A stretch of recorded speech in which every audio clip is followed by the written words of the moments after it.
This is season 2, so we're almost a year doing YouTube videos here on Island ADV. The theme for this year is rivers. Why is that? Well, that's a secret, and you'll have to wait until winter to find out why. Last time on Island ADV. The new mission is to get home, and that starts with getting off this island. Clyde is once again pulled a rabbit out of his hat with an amazing trail system. What are the odds that's the Mull River? Oh, nice.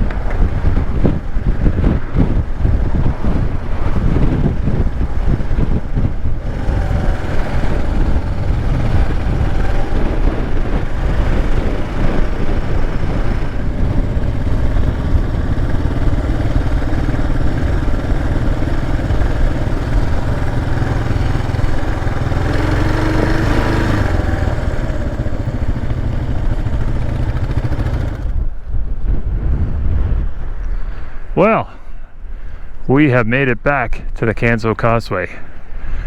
Place is where we just started, and the place where our Cape Breton island adventure ends, at least with Clyde.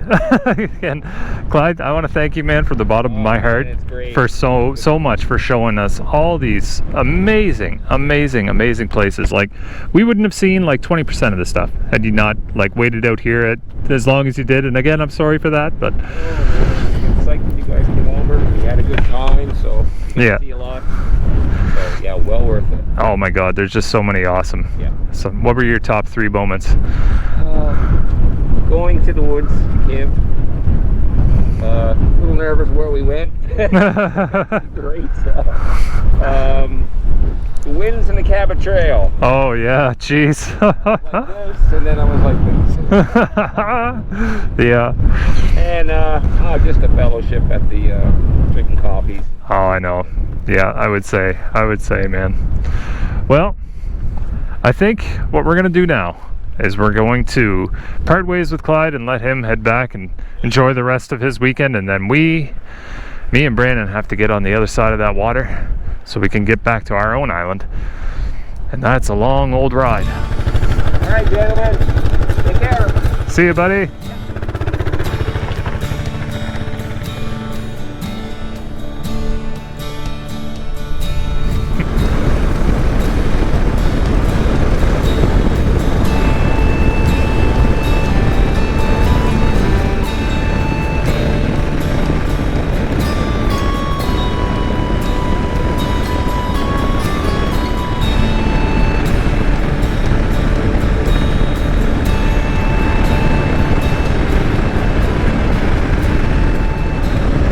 So we made it just outside Pictou right now, and we took a little bit of a pit stop there. We rode pretty much all the way from Canso Causeway to Pictou, just running it up against the highway.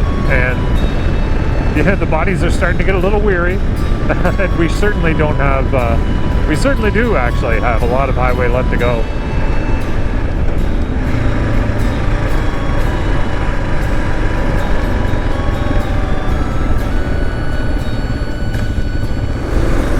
Alright, so we're making our way through Tatamagouche here, inching our way back to the island. But man, I gotta say, like, when it comes to like going on a trip, we could I don't think we could have asked for better weather. I mean, it was like windy and stuff like that. That was crazy. But overall, there was no rain. We got lucked out, I think, again. What do you think, man? Like, Oh yeah, definitely. yeah, for sure. Like, I don't know, this is probably going to go into my books as being one of my favorite adventure runs until I find the next one that's really, really cool. But for me, like, I don't know, it just hit all the marks. Like, we had our cruising on the highway, of course. We had ADV riding through the dirt roads, getting lost as we normally do.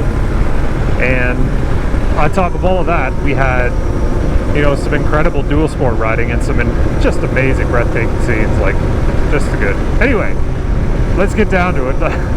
Let's do the after action report. I'll start with points to sustain. Brandon, you go. Definitely the camping setups. I think we were pretty good on that. And then just the route in general was really good, man. Yeah, overall I'd say like the whole bivouac approach to like camping and wild camping like that was awesome for me too. Like it just really like secured the whole approach to like camping. Like if we're ever in a situation where we need to find a camp like immediately, we know now that we can find one.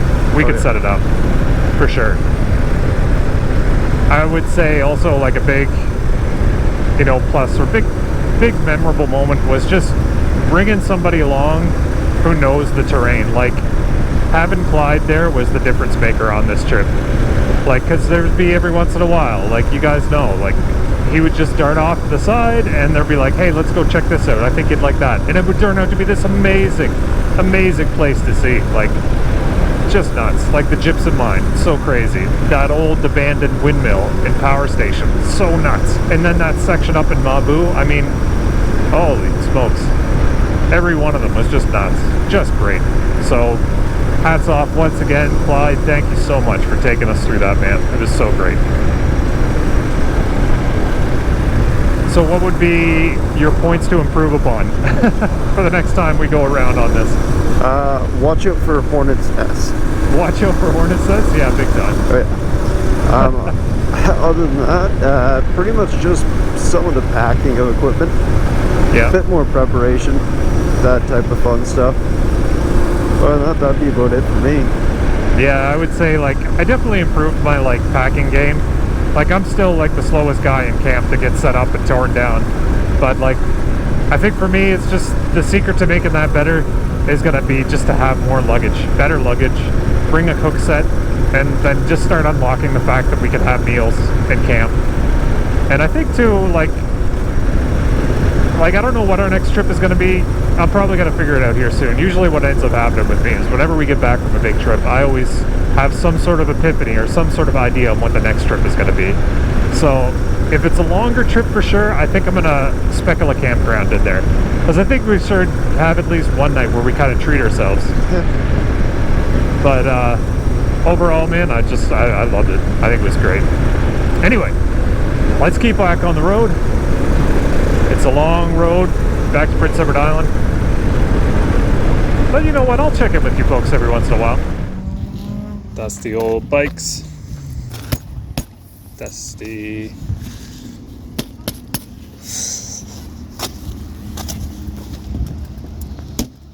Just the dustiest bikes of fall. Oh my god, the bikes are just so dusty now. Looks awesome though. I always find that the bikes look way cooler when they're like super dirty like that.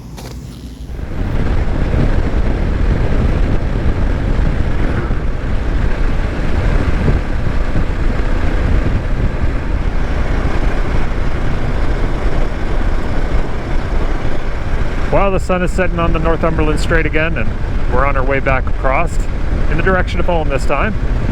Such an amazing adventure for a battle-worn DR650, for a trail Sherpa KLR 650, and for a driven Silver Fox. It was an amazing time. I've seen so many great things, and I'm so glad I was able to share it with all of you. And I hope you enjoyed it all. Hope you enjoyed this entire trip.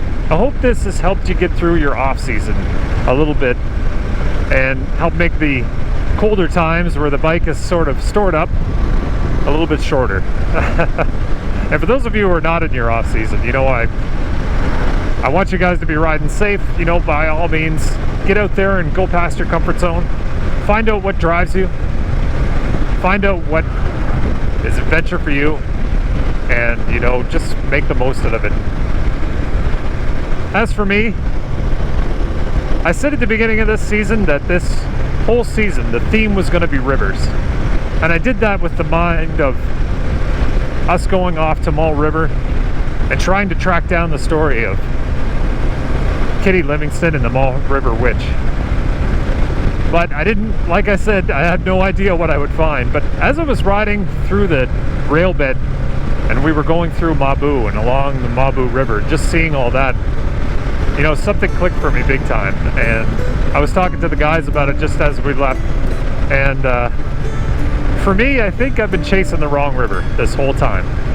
You know, we've been spending time going out fishing, trying to find the thing that I lost when I came over to Prince Edward Island. And I really like, you know, maybe it was that kind of connection that I had between, you know, the story of, you know, Kitty Livingston and myself, you know, her coming from the Isle of Mull and being transposed basically, or just transported to Mull River area. And maybe, you know, I try to connect with her having lost something in the same way I did, but I don't think that I lost it.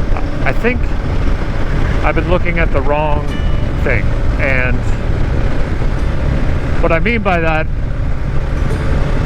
is I think the rivers that I left in New Brunswick are now the roads that I have in Prince Edward Island. The red dirt roads, the winding roads that we've been finding adventure on. I spent my entire life on the river in New Brunswick, fishing and finding adventure that way. As a kid, we would go swimming in them. We would find amazing fishing spots in them. We would go camping along them. It was amazing. But here in Prince Edward Island, it's not the same. The rivers that are calling me now to adventure are the rivers that are made of red clay, asphalt, dust, and dirt, and the rivers that I traverse with the silver fox. I think those are the rivers that I'm going to be looking for now. And I think that's where I'm going to leave this. Maybe that's a little bit too philosophical for you guys. Maybe that's a little bit too sappy for you. Anyway, that's just the way I feel. That's what I got out of this trip. And I feel like I got something out of it. Anyway, like I said, for all of those who are still adventuring, ride safe. And until the next adventure that we go on, until the next big trip that we go on, take care, fellow island riders.